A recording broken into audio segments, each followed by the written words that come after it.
قال السيد محمد ابن السيد علوي ابن السيد عباس المالكي المكي الحسني في كتابه ماذا في شعبان رضي الله تعالى عنه ورحمه ونفعنا به وبعلومه وبأسراره وبأسرار سائر الصالحين. اللهم افتح لنا فتوح العارفين، اللهم انفعنا بما علمتنا وعلمنا الذي ينفعنا وزدنا علما والحمد لله على كل حال. إلى أن قال ومن فضائل الصلاة على النبي صلى الله عليه وسلم. Yang kesembilan, dari berbagai keutamaan salawat kepada Nabi, yang kesembilan ialah termasuk fadilah berbagai keutamaan bersalawat pada Nabi sallallahu alaihi wasallam, annaha tunfil faqr, bahwasanya salawat itu menghilangkan kefakiran, meniadakan kefakiran.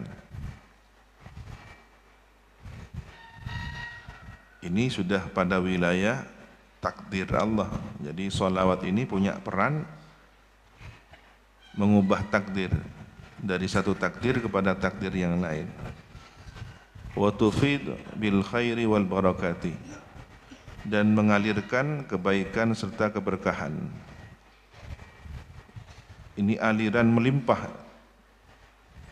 Afadha yufidu tufidu. Jadi bukan sekedar mengalir begitu, tetapi aliran melimpah ruah.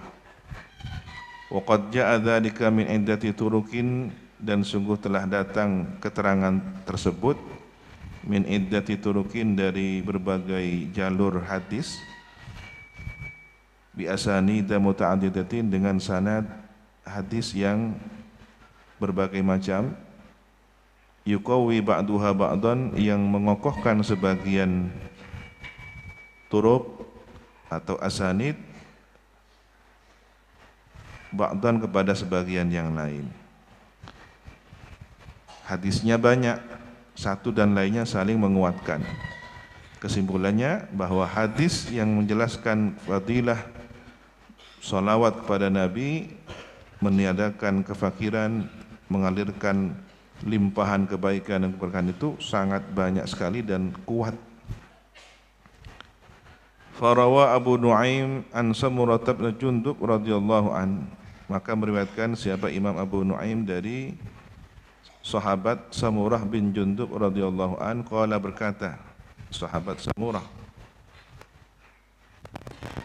ya rajulun, datang seorang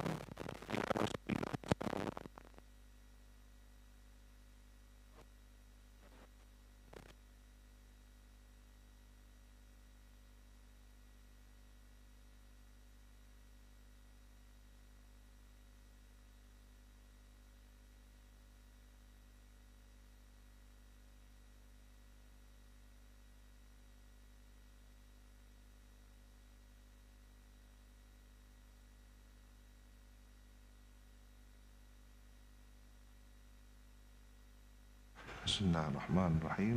Ja'a rajulun ila Rasulillah sallallahu alaihi wasallam, datang seorang kepada baginda Rasulullah sallallahu alaihi wasallam, faqala, kemudian berkata, bertanya, ya Rasulullah, wahai Rasulullah, ma aqrabul a'mali ila Allah, apakah paling dekat amal-amal kepada Allah? Amal apa yang paling dekat kepada Allah? Faqala sallallahu alaihi wasallam, maka menjawab Rasulullah sallallahu alaihi wasallam, sidqul hadithi, ucapan yang jujur, wa adaul amanati, menunaikan amanat. Jadi dua hal yang paling dekat menurut Allah Subhanahu wa taala. Dua amal inilah. Yang pertama jujur ucapan, yang kedua melaksanakan amanat. Fakultu, Kemudian saya berkata, ya Rasulullah zidna. Jadi ketika ada orang lain bertanya kepada Rasulullah, di sampingnya ada Samurah bin Jundub ikut mendengarkan. Begitu Rasulullah menjawab pertanyaan orang tadi, amal apakah yang paling dekat menurut Allah? Dijawab oleh Rasulullah, sidqul hadits wa adaul amanah. Sahabat Samurah tertarik juga untuk bertanya, ya Rasulullah, wahai Rasulullah, zidna, tambahkanlah untuk kami. Tambahkan penjelasan atau tambahkan penjelasan tentang amalan yang mendekatkan diri kepada Allah. Jadi para sahabat itu senang dan mempersibuk diri untuk melaksanakan fadailul a'mal, amal-amal yang utama. Ini generasi awal ya. Sementara fenomena di zaman akhir, ada orang sibuk membahas satu hadis tentang fadilah amal. Ini sahih, ini dhaif, ini apa. Yang kadang-kadang tidak sempat mengamalkan hadis tersebut. Ya, sementara awwaluna sabiqun mengamalkannya. Kita juga bisa melihat di era zaman dahulu, para santri-santri yang nututi zaman yai sepuh. Begitu para yai dawuh, "Cung, amalkan ini." Tidak banyak bertanya apa dalilnya, statusnya seperti apa, apakah sahih atau dhaif. Diamalkan, begitu saja diamalkan. Sibuk dengan amalan. Yang akhir zaman ini kadang-kadang sibuk meneliti hadisnya, mempertanyakan kesahihan hadisnya. Begitu sudah sahih atau sahih hasan atau di bawahnya hasan li ghairihi, itu pun masih tidak mengamalkan. Ini perlu menjadi evaluasi bagi kita, generasi yang ada di akhir zaman ini. Belajarlah seperti salafus salih, sibuk memperbanyak amal. Apalagi di akhir zaman banyak orang sibuk berdebat tentang suatu amal. Jadi Sayyidina Samurah minta ditambah penjelasannya. Qala, bersabda Rasulullah sallallahu alaihi wasallam, salatul lail wa shaumul hawajir. Salat malam dan puasa pada hari-hari yang sangat panas. Al-hawajir ini al-ayyam syadidatul har, hari-hari yang sangat panas. Dari asal kata hajir, hari yang panas. Qultu, saya berkata lagi, ya Rasulullah zidna, wahai Rasulullah, tambahkan lagi untuk kami. Jadi sahabat ini seperti haus ilmu. Qala, Nabi bersabda, kasratul dzikri was salatu alayya tunfil faqra. Memperbanyak zikir dan bersolawat kepadaku dapat meniadakan kefakiran. Masya Allah. Ini ya, banyak zikir, banyak solawat bisa meniadakan kefakiran. Qultu zidna ya Rasulullah. Saya berkata, tambahkan untuk kami wahai Rasulullah. Qala sallallahu alaihi wasallam, bersabda Rasulullah sallallahu alaihi wasallam, man amma falyukhaffif. Siapa yang menjadi imam, maka ringankanlah, jangan lama-lama. Fa inna minhumul kabir wal alila wad dha'ifa wa dzal hajati.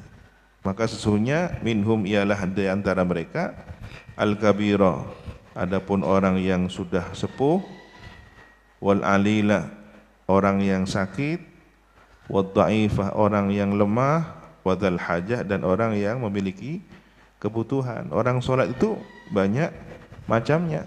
Dia makmumnya berbagai macam kalangan, ada yang sudah tua, tidak kuat berdiri, ada yang sakit memaksakan diri untuk sholat berjamaah, ada yang memang fisiknya lemah. Kemudian ada orang yang berkebutuhan punya hajat setelah sholat.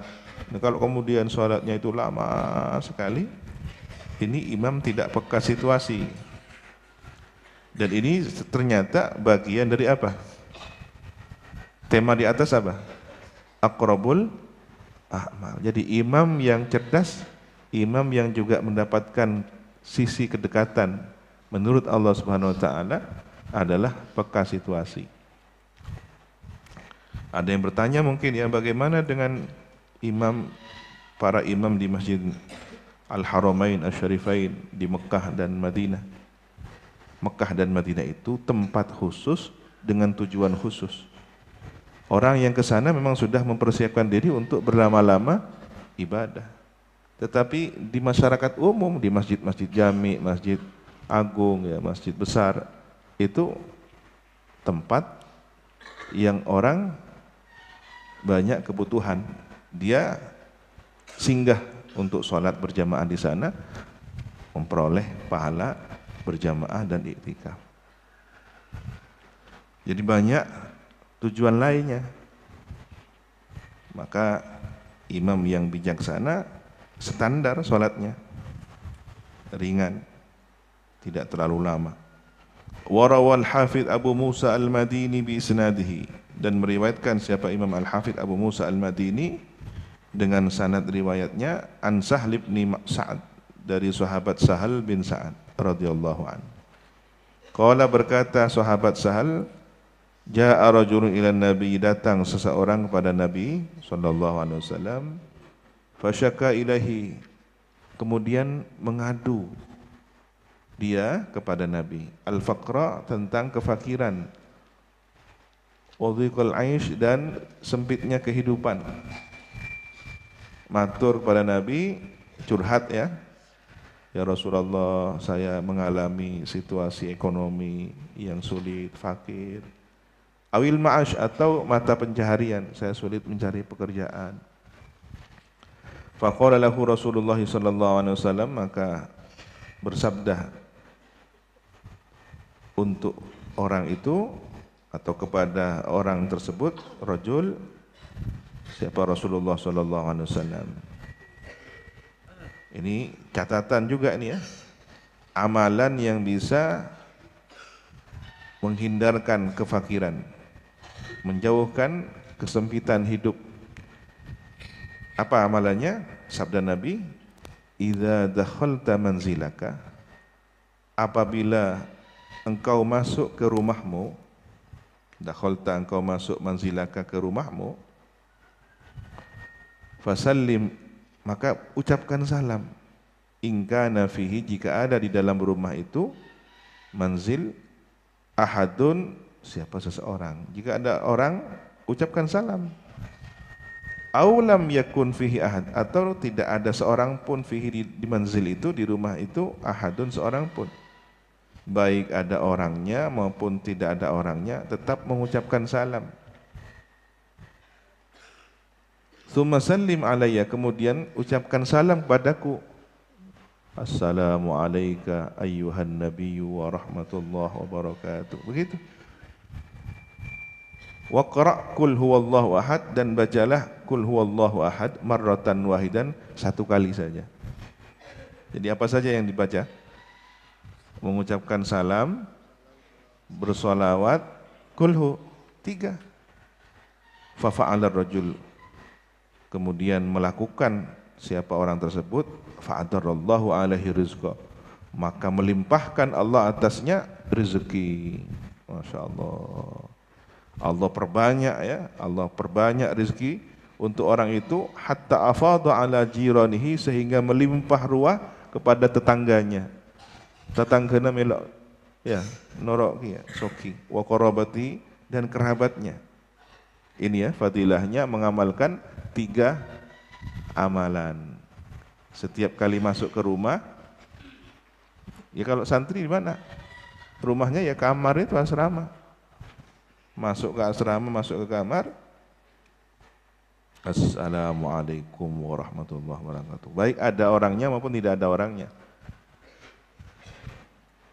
Karena kalau kita meyakini bahwa tempat yang kosong sekalipun di situ ada malaikat. Di situ ada kalangan orang-orang soleh dari bangsa jin. Ya. Tetap ada faidahnya. Tapi jangan kaget kalau kemudian ada suara mengucap salam. Oh, ada orang buruh.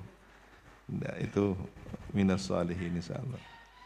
Kemudian bersolawat, mengucapkan salam kepada Nabi Muhammad dan baca kulhu. Ini tiga amalan. Dirutinkan ya. Yang ke-10 min fadailis salati alaihi, termasuk fadilah keutamaan bersolawat kepada Nabi sallallahu alaihi wasallam, anna man aktsara minha, bahwa orang yang memperbanyak solawat, yakunu Rasulullah sallallahu alaihi wasallam aulan nasi bihi, bahwa siapa yang memperbanyak salat kepada Nabi, yakunu ada siapa Rasulullah sallallahu alaihi wasallam aulan nas, adalah paling utama manusia bihi padanya. Nanti Rasulullah akan menempatkannya di samping Rasulullah. Ya, faqad rawat Tirmidzi, maka sungguh telah meriwayatkan siapa Imam Tirmidzi wa hasanahu, dan menilai hasan terhadap hadis riwayat ini, an Anasin, dari sahabat Anas radhiyallahu anna Nabiyya sallallahu alaihi wasallam, bahwa baginda Nabi sallallahu alaihi wasallam qala, bersabda, aulan nasi bi, paling utama manusia, bi, padaku, menurutku. Jadi nanti ada orang yang paling utama di samping Rasulullah. Yaumal qiyamati, kelak pada hari kiamat. Aktsaruhum, ialah orang yang paling banyak dari manusia itu, alayya salatan, memperbanyak salawat kepadaku. Jadi akan dipanggil, didekatkan tempatnya di samping Rasulullah. Ada hadis lain, siapa yang sejajar dengan Rasulullah, hanya beda derajat, seperti dekatnya jari telunjuk dengan jari tengah. Siapa? Kafilul yatama, orang yang mengasuh anak yatim, menanggung biayanya, merawatnya. Ini juga paling dekat manusia kelak pada hari kiamat di samping Rasulullah. Dan hadis ini, orang yang paling banyak bersolawat. Qala Ibnu Hibban rahimahullahu taala, berkata Imam Ibnu Hibban rahimahullahu taala, fi hadzal hadithi dalilun, ialah pada hadis ini terdapat dalilun, adapun dalil, ala anna aulan nas, bahwa sesungguhnya paling utama manusia bi Rasulillah sallallahu alaihi wasallam, menurut Rasulullah sallallahu alaihi wasallam, fil qiyamati, kelak pada hari kiamat, ay aqrabuhum minhu, paling dekat manusia dari posisi Nabi, ashabul hadithi, adalah ulama ahli hadis. Dari mana Imam Ibnu Hibban memahaminya? Bukankah tidak ada keterangan tentang ashabul hadis? Tunggu dulu. Dengan cerdasnya Imam Ibnu Hibban melihat siapakah yang paling banyak baca sholawat pada Nabi. Ternyata yang paling banyak baca sholawat ulama ahli hadis.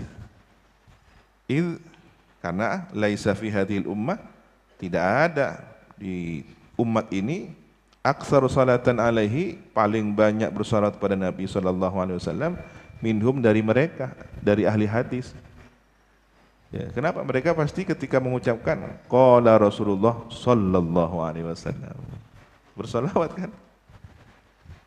An Rasulillahi sallallahu alaihi wasallam. Tiap hari sibuk meriwayatkan hadis, maka tiap hari sibuk bersolawat pada Rasulullah.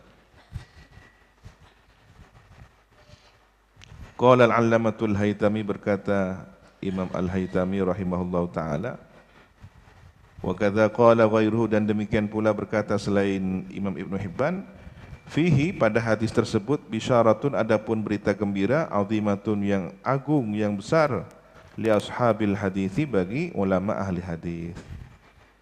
Ini didukung ya, pendapatnya Ibnu Hibban didukung oleh Imam Al-Haytami. Li'annahum, karena sesungguhnya mereka ashabul hadis, ulama ahli hadis itu yusalluna 'alan nabi sallallahu alaihi wasallam qaulan wa fi'lan, naharan wa lailan. Mereka ulama ahli hadis bersolawat kepada Nabi ucapan dan tindakannya. Maksudnya tindakan bagaimana?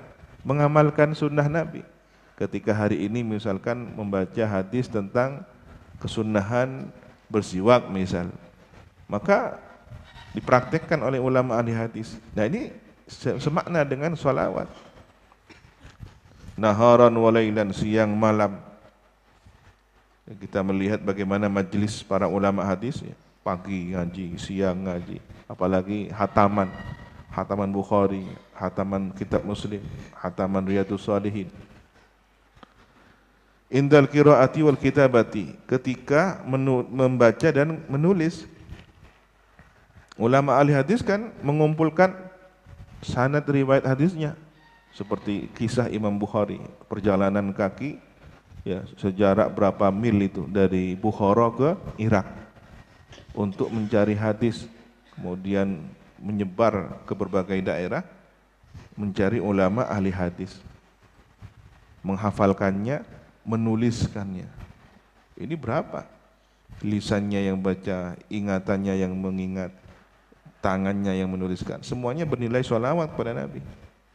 Fahum aktsarun nasi sholatan, maka mereka ulama ahli hadis itu paling banyak manusia bersolawat kepada Nabi. Jadi kadang-kadang kita itu tidak melihat sisi riyadhah semacam ini ya. Kita melihat, oh ini ulama ahli hadis, dia hafal hadis, begitu saja, sekilas pandang. Tidak dipikirkan. Kalau kemudian Imam Bukhari menuliskan hadis dan mengumpulkannya, berapa kali mencatatnya, berapa kali dari lisannya meriwayatkan hadis, dan berapa kali bersolawat pada Nabi. Bahkan ketika kita baca manakibnya Imam Bukhari, beliau itu untuk menyeleksi hadis-hadis apakah sahih atau tidak, sholat istikharah dulu. Kalau kemudian ada sekian banyak hadis yang diistikharai, berapa kali beliau istikharah? Ini riyadhahnya. Maka kita kadang melihat itu ulama yang hebat ketika diceritakan karomahnya bisa terbang, karomahnya bisa melipat waktu. Ini karomah. Imam Bukhari ini waliullah.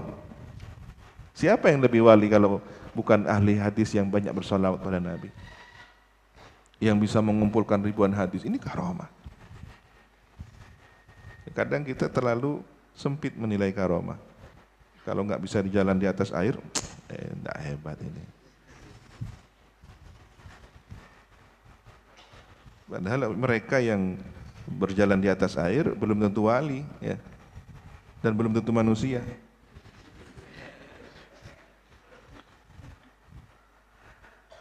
Apalagi menggunakan istikhdam haddam yang kemudian terkesan seolah bisa terlihat hebat, padahal di situ ada sosok pembantunya.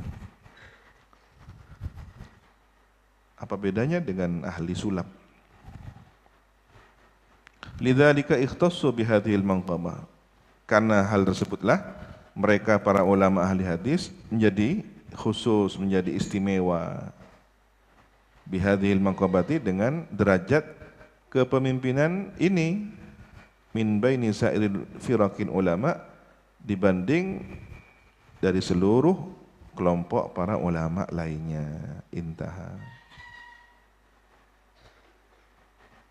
Bagaimana dengan Sayyidil Walid Abu Yazid Muhammad bin Alwi al-Maliki? Beliau dzurriyyah Rasulillah. Beliau sehari-hari mengajar umat ini, membimbing umat. Kemudian beliau juga seorang musnid ya, periwayat hadis.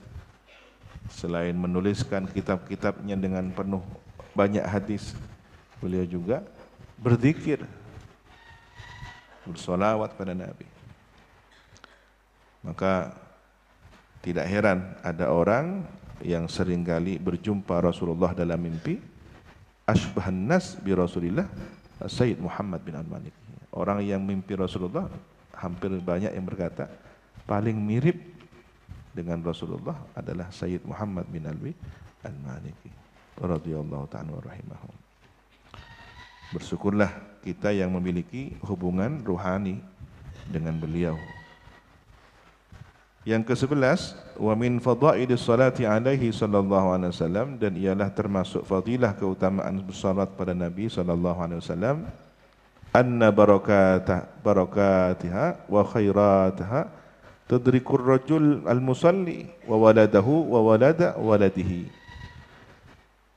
Bahwasanya keberkahan salawat itu dan kebaikan-kebaikannya menyusuli orang yang bersolawat itu sendiri dan anaknya serta anak cucunya. Fadilah keutamaan bersolawat itu barokahnya dan kebaikan yang melimpah dari solawat tersebut tidak hanya untuk orang yang bersolawat sendiri, tidak hanya orang yang bersolawat sendiri, tetapi anaknya dapat, anak keturunannya, cucu cicitnya. Jadi boleh jadi kita ini hari ini mendapatkan kebaikan, ada di tempat yang baik, di majelis yang baik, belajar menjadi orang baik, ya, berlaku baik. Ini berkah dari orang tua kita atau leluhur, kakek moyang, datuk-datuk kita yang ahli bersolawat pada Nabi. Benar orang yang mengatakan jika ingin punya anak keturunan yang soleh dan solehah, bersolawatlah kepada Nabi sebanyak-banyaknya. Ini pemahaman dari ini.